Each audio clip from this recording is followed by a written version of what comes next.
everyone, Alexa Dunn here, and today I am going to be talking about starting and finishing your novel. It might be your first novel, or you might have already, gotten a couple books, done, but you're hitting roadblocks. It's, the writing is hard. How the heck do you finish a book? I'm going to talk about some of the things that I faced when I was trying to write my first novel and some of the things that I did to push through. Though I'm going to start this with a disclaimer. This is the case for most advice, but including my advice. I'll offer, ideas and stories and thoughts that I have, but the best advice is the advice that works for you. And, something that works for one person isn't going to work for another. And, a lot of the stuff I'm going to tell you are things that people told me, and it wasn't until, I was ready to hear some of those things and implement that advice and put it into action that it finally worked. Some of the things I'll say might resonate with you, and others just, aren't applicable to your situation, or you've tried them and they didn't work. If you're struggling with something, get different nuggets of advice from different places. This might be one of the places, and mix and match and apply as necessary until you figure out what works. Writing a book is like, baking a cake on the fly from memory. You'll throw in different ingredients and you'll try different things, and it'll come out a little different every time, but unless you really mess up, it's still going to be cake. And ultimately, cake is kind of a terrible metaphor for a book, so disregard that. So first, a little bit about, the problems that I faced when I was trying to write my first novel. So when I talk about my writing journey, I tend to say that, I started writing 4 years ago. I started writing novels 4 years ago. And that's just when I successfully started writing novels, when I started a project and I finished it and queried that book and got an agent for it, which is a whole other story. I have been agented twice. I'm on my second agent, so that's for later. But realistically, I started trying to write, insert Yoda quote here, 8 or 9 years ago. It was in about 2008 when I first, said to myself, I want to write a novel. And at the time I was thinking about adult novels, and I had all sorts of nebulous ideas, and I tried writing them. I'd get a couple chapters in. I got 20,000 words into a YA dystopia in about 2009, 2010. I mean, you can imagine how well that went. I actually realized partway through, that someone else had already written a similar book, and also that my internal logic didn't hold up. And I mean, you can't really write a story that doesn't make sense. So I gave up on that, but it all worked out. Once I finally did successfully complete a novel project, I was able to really see in hindsight some of the things that held me back, and some of the things that I had to overcome and push through to successfully complete something. And the first thing is, I kind of mentioned it, is you have to have a really good idea, a plot conceit and characters and twists and turns and conflict and stakes that will support an entire book. And a part of that is the logic of your story, the internal logic. So the logic of your characters and what they want and what they'll do to get there, where they start, where they finish, how your world works. All of those pieces need to fall in, because you're going to be writing at least 50,000 words.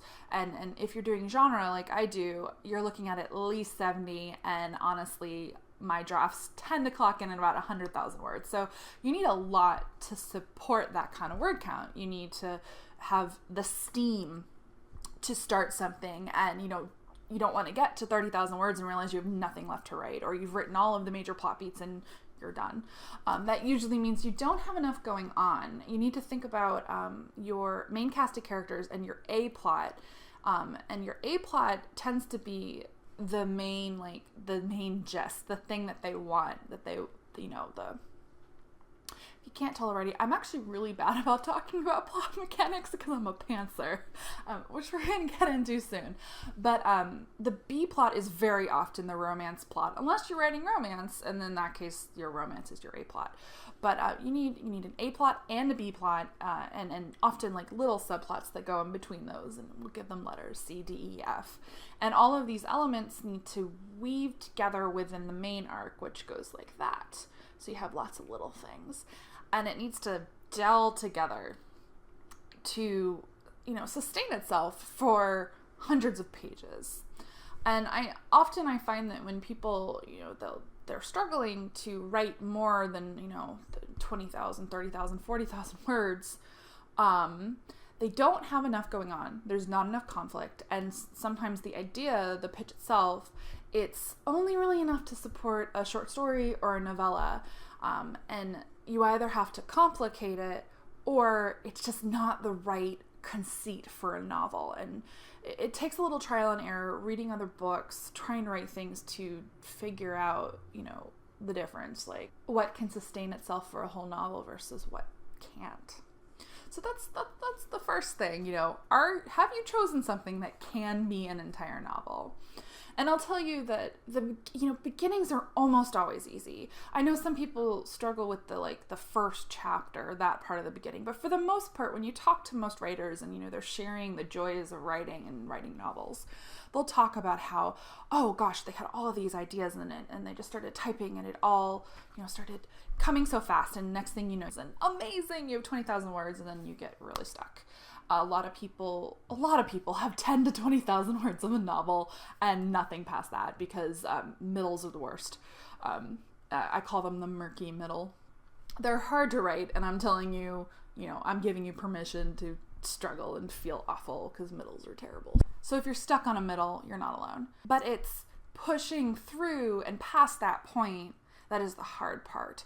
Most people get stalled on the middle of their novel, and those are people who have novel starts and never write a book.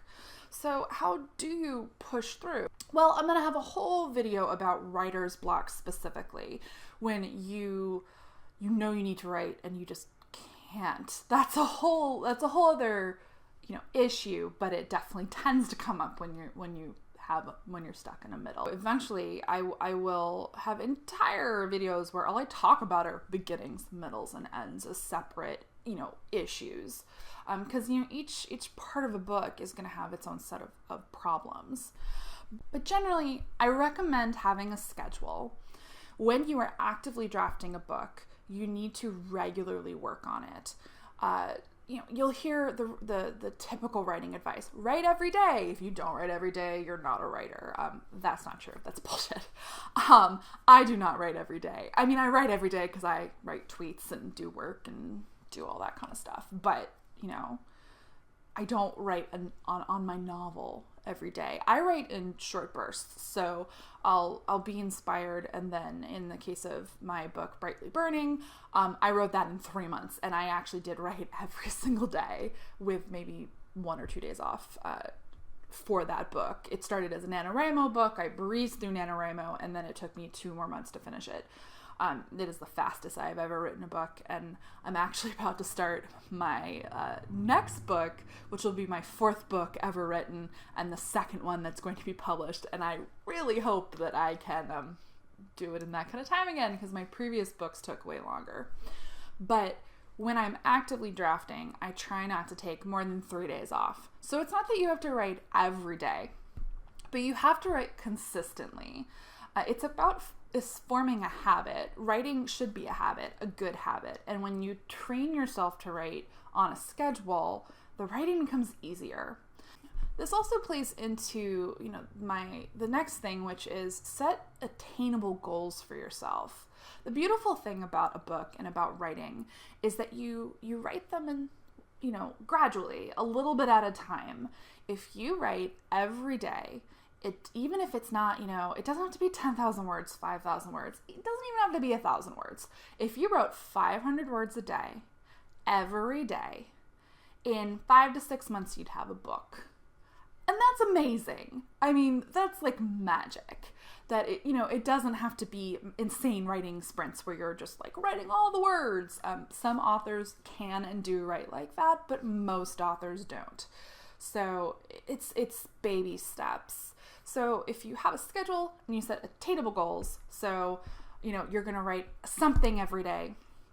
And, if some days all you can get is 200 words, that is great. But then one day you'll have a burst of inspiration, you're going to write 2,000. If you do enough of that gradually every single day, you will end up with a book. And that's how I wrote Brightly Burning. It was like amazing. I wrote every day for 3 months with varying word counts each day.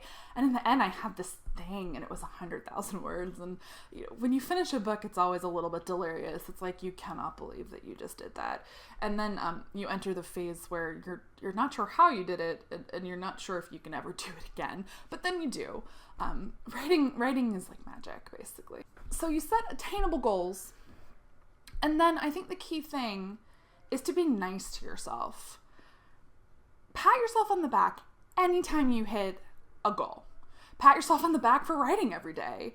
Be like, go me, when you write 100 words, but those 100 words finish a scene, and it was a scene that you were stuck on, and you can't write the next scene until you finish that scene. So finishing that scene, you get a cookie. I believe in being really nice to yourself, and you trap more flies with honey than you do with vinegar. So I tend to be mean to myself, because if you're mean enough, if you feel really guilty about skipping a day, that guilt will snowball into skipping 4 days, and then you break your habit, because once you've spent 4 days lounging in front of the television watching Netflix, not turning it off to do your writing, then you're just not going to turn it off to do your writing. So a big thing that holds up a lot of people, and this was one of the main thing that tripped me up when I was trying to write a book. 2 things. One, I am a perfectionist. A lot of us are. We want to be amazing, brilliant writers, and we want to type out the words on the page and read them back, and they'll be a masterpiece. We'll be like, I'm so brilliant, I'm going to be published tomorrow. But all words cannot be amazing words, and drafts aren't supposed to be amazing. Drafts are drafts for a reason. Editing and revising is an essential part of the writing process.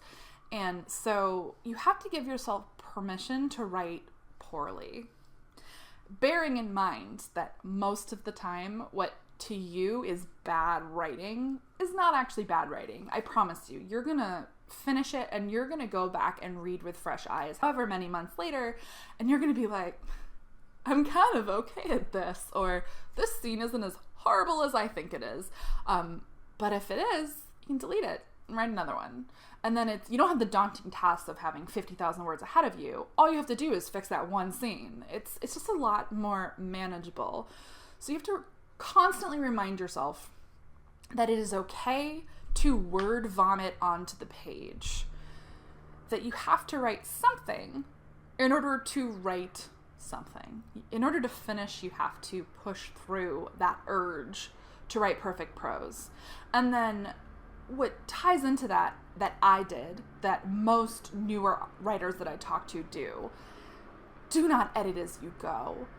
It is death by 1,000 cuts. It is the easiest way to never finish a book. If you write a chapter and then you spend 3 days editing that chapter, and you're and I will say, the exception to all advice, there are people who write like this, and that's great. And if you are more experienced and you know that you can finish a novel and you have a lot of tools for finishing a novel, you can edit as you go. But if you are still figuring out how to write a book, editing as you go, which ties into perfection, which is trying to polish the work that you're doing, that's how you end up with 20,000 words and nothing else.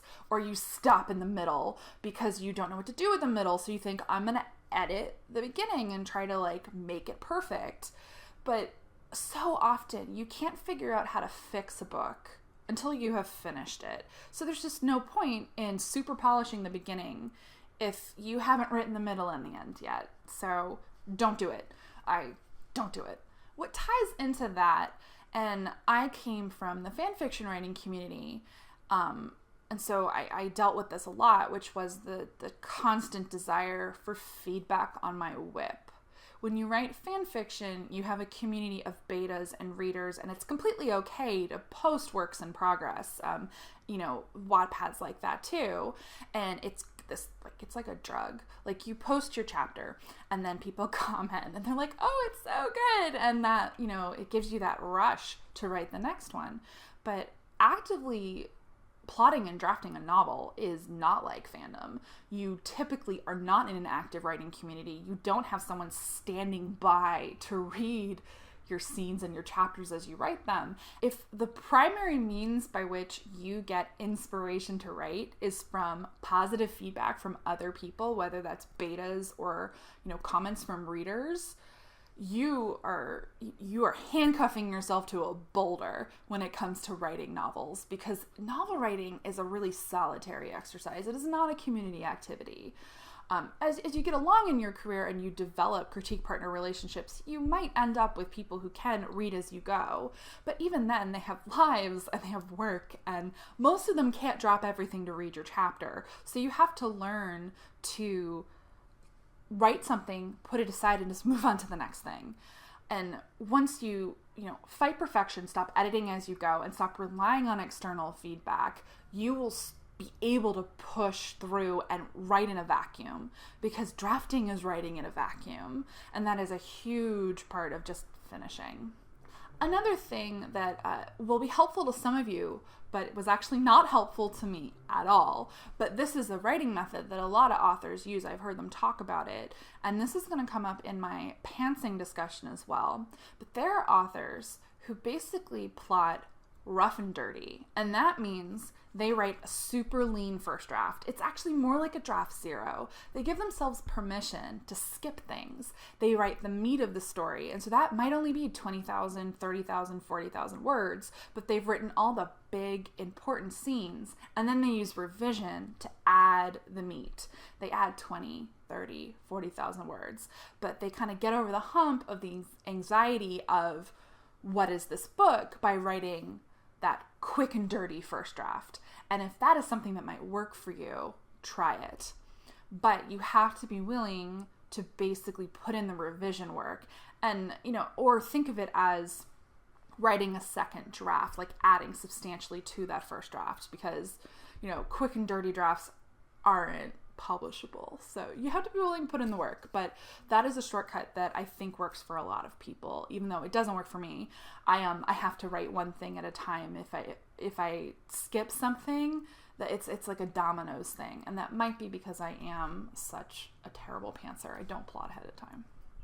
So those are my main tips in a nutshell for kind of the common issues that people encounter. Do you have enough for a whole book? Are you writing on a schedule? Have you made writing a habit? Are you setting attainable goals and reaching them in small increments?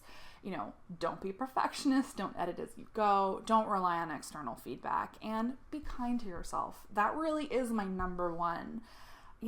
Writing books is hard, and sometimes it sucks, and sometimes you don't want to do it, and sometimes it's magic and you love all the words you're putting on the page. But it is a long process. It can be exhausting. We pour our energies and our emotions and our feelings into these projects, and we want them to be amazing. They are our book babies. And we really beat ourselves up when we don't meet goals that we've set for ourselves. And some of them are, they're imaginary goals. Like, I have to write a masterpiece. I have to write a book in 2 weeks. If I don't write this now, I'm never going to have a career. Like, we load these things onto our shoulders, and it's a lot of pressure that we put in ourselves.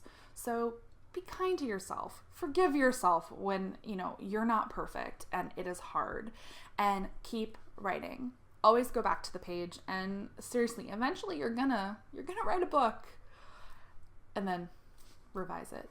Learn to love revision is probably my number one piece of advice for writers in general. So thanks for watching. I really hope that was helpful. I'm going to be talking about writer's block in my next video, which, as I mentioned before, definitely ties into struggles with starting, finishing a book, and anyone can suffer from writer's block at any point, whether it's your first book or your 18th book.